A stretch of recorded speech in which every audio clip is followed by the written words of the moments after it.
அரசு ஊழியர்களோட 22 ஆண்டு கால கோரிக்கையான பழைய ஓய்வூதிய திட்டத்தை தமிழ்நாடு உறுதியளிக்கப்பட்ட ஓய்வு திட்டம் என்ற பெயரில் செயல்படுத்த நான் ஆணையிட்டு இருக்கிறேன். அரசு ஓய்வூதியம் என்பது அரசு பணியாளர்கள் மற்றும் ஆசிரியர்கள் ஓய்வுக்கு பிறகும் அவங்களுடைய வாழ்நாள் முழுவதும் மட்டுமல்ல, அவங்க வாழ்க்கை துணையோட வாழ்நாள் முழுக்க தொடர வேண்டிய சமூக பாதுகாப்பு, அதையும் மறுபடியும் நாம உறுதி செஞ்சிருக்கிறோம். இதன் மூலமா நிச்சயமற்ற எதிர்காலம் என்ற நிலையிலிருந்து நம்பிக்கை அளிக்கிற எதிர்காலத்தை நாம் உருவாக்கி இருக்கிறோம். இப்போ அரசு ஊழியர்கள் கொடுக்கிற பேட்டியெல்லாம் நீங்க பார்த்திருப்பீங்க. என்ன சொல்றாங்க? எங்க ஓய்வு கால வாழ்க்கைய முதலமைச்சர் அர்த்தமுள்ளதாக மாற்றி இருக்கிறார். இந்த அறிவிப்பு மூலம் 6.5 லட்சம் பேர் வாழ்க்கையில முதலமைச்சர் ஒளியேற்றி வச்சிருக்கிறார் என்று மகிழ்ச்சியோடு சொல்றாங்க. இன்னொரு பக்கம் நாட்டில் சாமானிய மக்கள் ஒருத்தர் கூட நிம்மதியா இருக்கக்கூடாதுன்னு நினைக்கிற ஒரு கூட்டம் இருக்கு.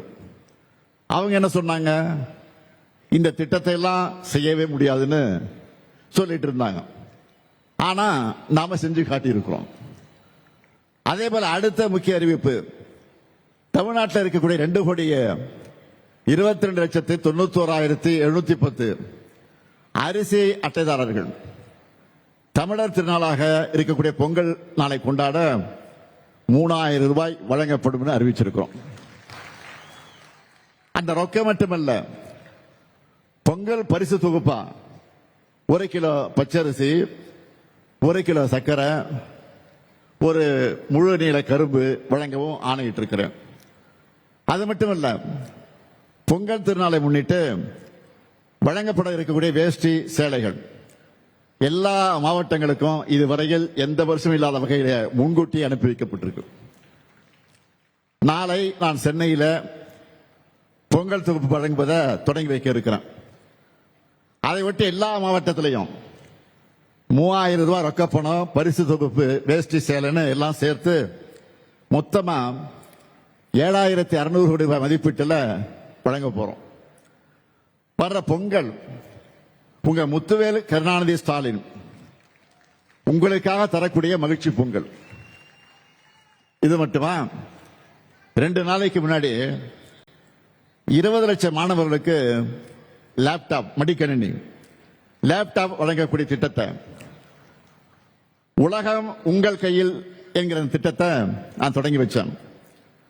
அது முதற்கட்டமா 10 லட்சம் மாணவர்களுக்கு தமிழ்நாடு முழுக்க நாம கொடுத்திருக்கிறோம். இதனால அரசு பொறியியல், கலை மற்றும் அறிவியல், மருத்துவம், விவசாயம், சட்டக்கல்லூரி, பாலிடெக்னிக், ITI போன்ற அனைத்து படிப்புகளை சார்ந்த மாணவர்களுக்கும் லேப்டாப் வழங்கப்படுது. டெல், ஏசர், HP போன்ற உலக தரமான கம்பெனிகளோட லேப்டாப்பை தான் நம்ம மாணவர்களுடைய கைகளில் நம்ம கொடுத்திருக்கிறோம். நீங்க நல்லா படிங்க, மற்ற எல்லாத்தையும் நான் பார்த்துக்கிறேன்னு உலக உங்கள் கையில நான் சொல்லியிருக்கேன், நிகழ்ச்சியில் சொல்லியிருக்கிறேன். ஆனா கடந்த ஆட்சியில இந்த திட்டத்துடைய நிலைமை என்ன? 2019ஆம் ஆண்டு பழனிசாமி அவர்கள் முதலமைச்சராக இருந்தப்போ மாணவர்களுக்கு லேப்டாப் வழங்குற திட்டத்தை நிறுத்திட்டாரு. எப்போ? 2019ஆம் ஆண்டு நிறுத்திட்டார். அப்ப அதுவும் CAG அறிக்கை என்ன சொல்லிச்சு தெரியுமா?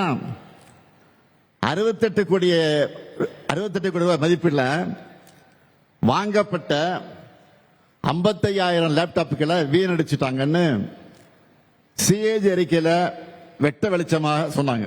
அதிலே வெளியிடப்பட்டிருக்கு. 1,25,00,000 மனங்களை வென்ற தந்தி டிவி யூடியூப் சேனல். தவிர்க்க முடியாத தம்ப்நெயில்ஸ், கலக்கலான கான்டென்ட்ஸ். நீங்களும் இந்த குடும்பத்தில் இணைய இப்பவே சப்ஸ்கிரைப் பண்ணுங்க. அசுரபலம் கொண்ட எங்கள் டிஜிட்டல் கரங்களில் உங்கள் விளம்பரங்களை சேர்க்க வாட்ஸ்அப் பண்ணுங்க. 8939888378. Email advtthanditv@dttv.in.